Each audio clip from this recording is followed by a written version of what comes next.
Sige po. Ito yung cartridge cannot be recognized. Press mo to. Press. Depende kung ilan yung naka-X. 1, 2, or 3. Ito naman kasi magra-run to, di po ba?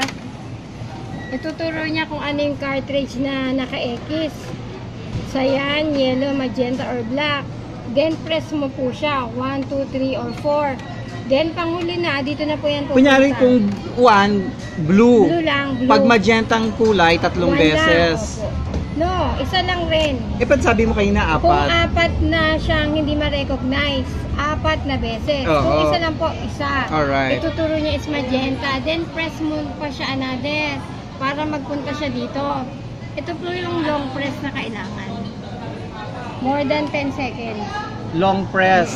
Kailan mo ilo-long press? Sasabihin niya. Cartridge cannot be recognized. Pag na-press mo na to, wag na ako. Pag na-press mo to, then magra-run siya kung ano yung cartridge na dapat ituro.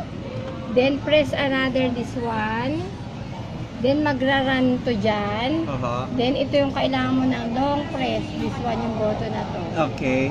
Long press mo siya. Pag ganon. Oo. Yeah, papasok naman yan pag nilong press mo yan. Alright.